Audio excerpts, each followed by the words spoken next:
un podcast de Cooperativa. Llamativo al menos, sospechoso. En Cooperativa, el fiscal nacional enumeró incluso posibles delitos por el ingreso presuntamente irregular de cientos de niños haitianos al país durante 2025. Habrá comisión investigadora en la Cámara. Es un error desatender las incivilidades, dice Valencia, sobre el Registro Nacional de Vándalos. Además, respaldó una mayor flexibilidad en el levantamiento del secreto bancario. Robaron 17 autos desde los talleres de una automotora en San Joaquín. 3 ya aparecieron, 1 prácticamente desmantelado. Pleno de la Suprema decide abrir 56 cuadernos de remoción a ministros de corte, jueces, secretarios que se fueron de vacaciones cuando estaban con licencia médica. Sala Cuna Universal, ministro del Trabajo defiende fórmula de financiamiento con cargo al seguro de cesantía. Lo respaldó Mario Marcel. Baja el dólar tras una nueva caída del petróleo y a portas de la decisión del Banco Central sobre la tasa de interés. En el exterior, Trump eleva la presión sobre Putin y sobre Netanyahu en el marco de la cumbre del G7. Último conteo en Perú. Keiko tiene 36.000 votos más que Sánchez. Y en el fútbol, franceses y noruegos a la cancha hoy en el Mundial Norteamericano. Esta noche Argentina inicia la defensa del título, transmite Cooperativa Deportes. Estás escuchando el podcast de El Diario de Cooperativa. Una presentación de cooperativapodcast.cl. Vamos a las calles de Santiago. Información policial con una riña que terminó con un reo muerto en la cárcel en San Joaquín. Mientras tanto, el robo a una automotora, se llevaron 17 vehículos. Felipe Cofré, buena tarde. Hola, muy buenas tardes. Claro, se trata de un millonario robo que efectúa una turba de delincuentes, al menos 15 antisociales que ingresaron hasta el taller de una automotora en la comuna de San Joaquín. Se llevaron 17 vehículos que estaban siendo reparados y que muchos de ellos pertenecían a clientes de la automotora AutoSummit, un robo que fue evaluado en los gerentes de esta empresa en cerca de 1.000 millones de pesos. Esto por el alto valor de los mismos vehículos que estos delincuentes se llevaron. Esto ocurre cerca de las 4 de la mañana, entre las 4 y las 6 de la madrugada, en este taller que se encuentra ubicado en Avenida Santa Rosa, a un costado de la población La Legua. Ahí esta numerosa banda delictual forzó la puerta de acceso y una vez al interior se hicieron del poder de las llaves de estos vehículos, seleccionando los de mayor valor o de alta gama, como se les conoce. Se llevaron estos vehículos en varios viajes durante esta madrugada, entre ellos 2 vehículos Ford Mustang, también una camioneta Chevrolet Silverado y 2 camionetas Ford F-150, autos que bordean cerca de los 60 millones de pesos en el mercado formal. Por eso el alto monto del avalúo final que se hace. De estos 17 autos sustraídos, ya 3 fueron recuperados por personal de la PDI que investiga este hecho. Se encontraban abandonados y uno de ellos incluso se encontraba parcialmente desmantelado en las cercanías de la población La Legua. Vamos a escuchar la voz del subprefecto Daniel León de la Brigada de Robos de la PDI, que explicó cómo ingresó esta turba de delincuentes a este taller. Los tipos habrían ingresado alrededor de las 4 y 6:30 de la madrugada, forzando el cierre perimetral, en específico las cerraduras del local. Efectivamente se encuentran cámaras en el lugar, pero nos permite hasta el minuto identificar la dinámica de los hechos. Fuerzan la cerradura principal del portón vehicular. La verdad es que fueron en varios intervalos la salida de los vehículos y los tipos se turnaban y podían ir de a poco sacando los vehículos uno a uno. Claro, y todavía hay diligencias por parte de la Brigada de Robos de la PDI, que hace pocos minutos ha ingresado al interior de la población La Legua, en donde fueron encontrados estos 2 vehículos de mayor valor, los 2 Ford Mustang que habían sido sustraídos y que pertenecen a clientes de esta automotora, porque como decíamos son autos que ya estaban en este taller por motivos de reparación, de pintura, de desabolladura.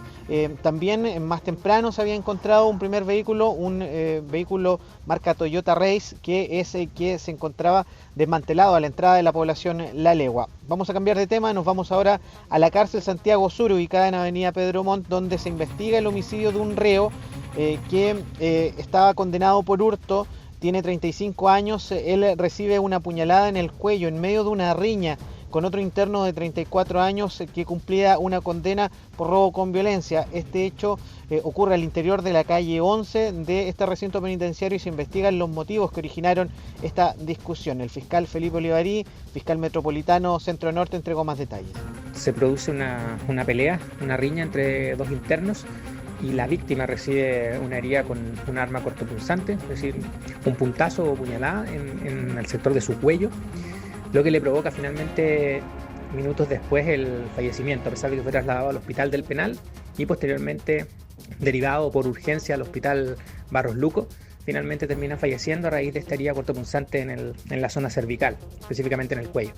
Claro, como dice el fiscal, es finalmente en el hospital Barros Luco en donde se constata el fallecimiento de este reo. El autor de este ataque fue ya separado del resto de la población penal y va a ser formalizado durante esta jornada por el delito de homicidio. Eso es la cárcel Santiago Sur, ¿no, Felipe?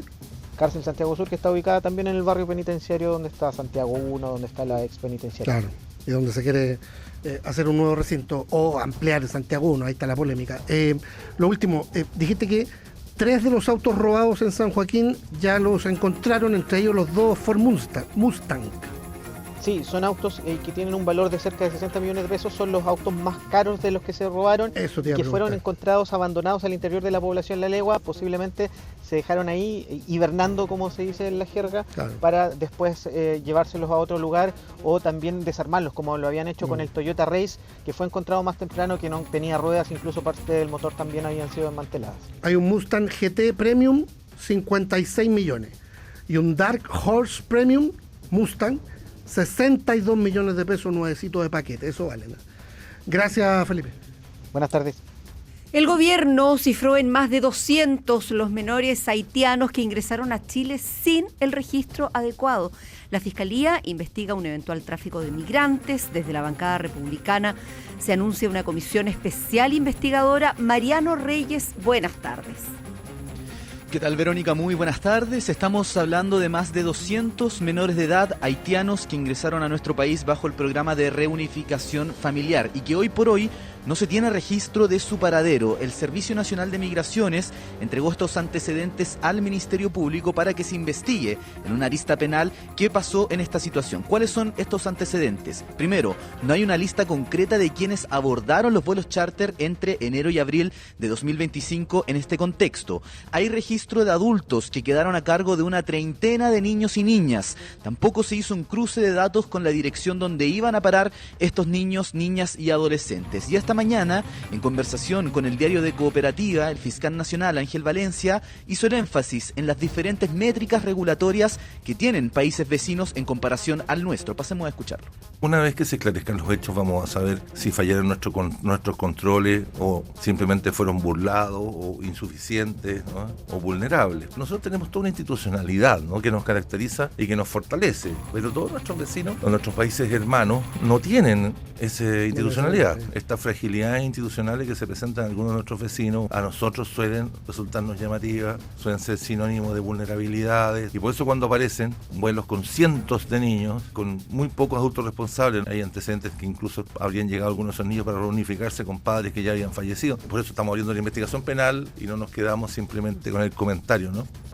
Bueno, en el Congreso Nacional las bancadas se activaron ante esta noticia buscando esclarecer sobre todo cuáles son las responsabilidades políticas detrás de esta situación. Y la mira está en el exdirector de Migraciones, Luis Eduardo Taller. De hecho, fue citado él a la Comisión de Gobierno Interior esta jornada, mientras la bancada de diputados republicanos anunciaron una comisión especial investigadora que va a analizar estos hechos desde el gobierno de la expresidenta Michelle Bachelet hasta el periodo anterior a cargo del expresidente Gabriel Boric. El exdirector de Migraciones, Luis Eduardo Taller, tiene una defensa al respecto. Él dice que también se emitieron denuncias de este mismo tipo durante su periodo. Nosotros en el Servicio Nacional de Migraciones hicimos el año 2023 una denuncia al Ministerio Público en contra de algunas líneas aéreas y agencias de viaje porque detectamos que había vuelos que venían con niños sin las condiciones del traslado adecuadas. Y adicionalmente en agosto del 2025 le pusimos freno a las visas de reunificación familiar desde Haití. Me parece que es correcto que se hagan las denuncias, que se investigue y evidentemente que no corresponde desde mi punto de vista un uso político de esta situación. Bueno, La Moneda ha calificado esta noticia como de extrema gravedad, pero han asegurado aquí en Palacio que no pretenden sacar rédito político, que no van a calificar los esfuerzos del gobierno anterior porque esta situación se investigue. Y ayer el presidente de la República, José Antonio Kast, entró en este debate mediante su cuenta de Twitter, exclamó la gravedad que le parece esta situación, y hoy el subsecretario del Interior, Máximo Pavés, explicó que están esperando los resultados de la investigación penal, pero que por lo pronto el Ejecutivo ya realizó ciertas acciones, como por ejemplo cambios en el protocolo de ingreso de menores a nuestro país. Lo escuchamos. Es que hay hechos potencialmente muy graves. ¿Qué es lo que ha hecho el gobierno? En primer lugar, poner a disposición todo el servicio de migración y extranjería con el objeto de aportar todos los antecedentes necesarios para que esta grave situación se pueda esclarecer. En segundo lugar, quisiera señalar que con fecha 15 de junio, el día de ayer, como este es un informe cuyo resultado final aún no se conoce, pero a través de la opinión pública se tomó conocimiento parcial del preinforme, en virtud del artículo 175 del Código Procesal Penal, el director del Servicio de Migración ha procedido a ingresar una denuncia al Ministerio Público por el eventual delito de tráfico de personas migrantes. Bueno, y frente a esta noticia, el diputado de la bancada republicana, Enrique Basaletti, desprendió una tesis ligada a un eventual tráfico de órganos. Esta mañana se le consultó al fiscal nacional Ángel Valencia. Él dijo que no era su intención que cunda el pánico, pero que en teoría no es una cosa delirante, decía el fiscal, es una cosa que pudiese ocurrir. Sin embargo, cuando se le consultó esta jornada a la bancada republicana en el Congreso, no se entregaron antecedentes concretos que pudieran validar esa tesis. La información con Mariano Reyes relacionada con esta investigación que está realizando la Fiscalía, que también va a realizar la Cámara con esta comisión especial y que habla de al menos 200 niños haitianos que entraron solo durante 2025 a nuestro país sin el registro adecuado. Gracias, Mariano. Buenas tardes. Chao, buenas tardes. Vamos a otra cosa por ahora, lo del Poder Judicial. Se esperaba la decisión de la Suprema respecto de ministros, jueces, secretarios que viajaron fuera de Chile, aparentemente de vacaciones, pese a estar con licencia médica en su momento. Hay novedades. Cristian Aburto, buenas tardes. Así es, buenas tardes, porque el Pleno de la Corte Suprema resolvió abrir un cuaderno de remoción para un total de 56 trabajadores del primer escalafón del Poder Judicial, es decir, ministros, jueces, secretarios y fiscales judiciales que en los últimos 5 años hayan salido del país mientras contaban con licencias médicas.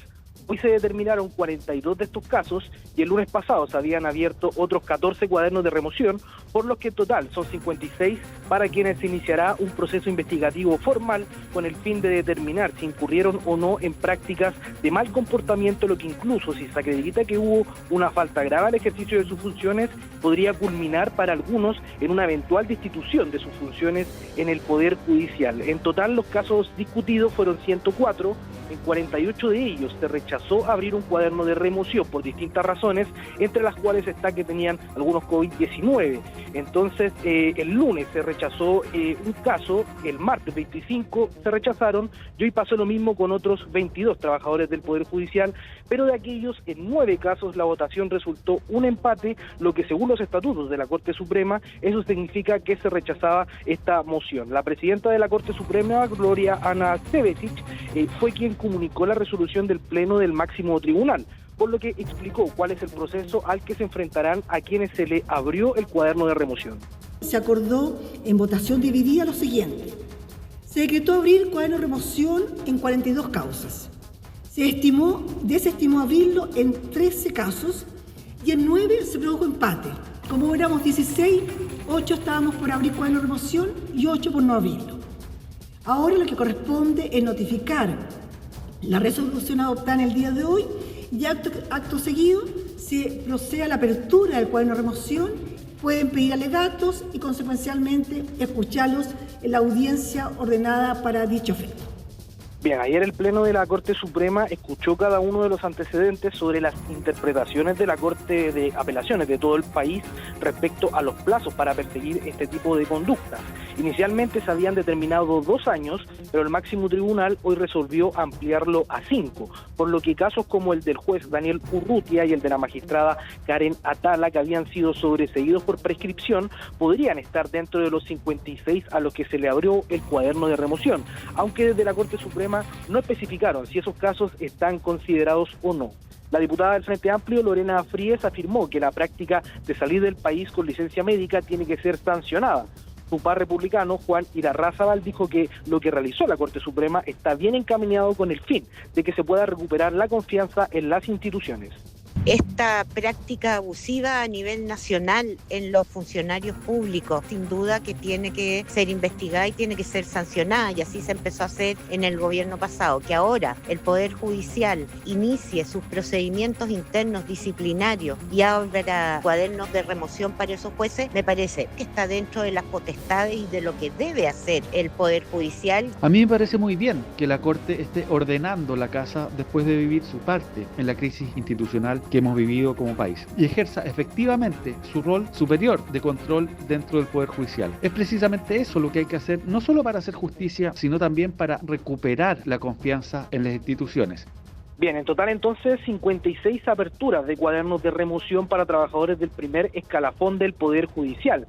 Hoy a cada uno de ellos se les informará sobre la situación vía correo electrónico, y si bien en esta jornada la Corte Suprema no discutió la decisión de si van a seguir ejerciendo mientras sean investigados o si son suspendidos, se espera que el lunes que viene existan novedades al respecto en una situación que se va a indagar, y en el caso de que se acredite que una falta grave al ejercicio de las funciones podría terminar incluso en eventuales destituciones del Poder Judicial. Rodrigo Verónica. Claro, por ahora se abren esos cuadernos de remoción, veremos qué medidas se toman finalmente.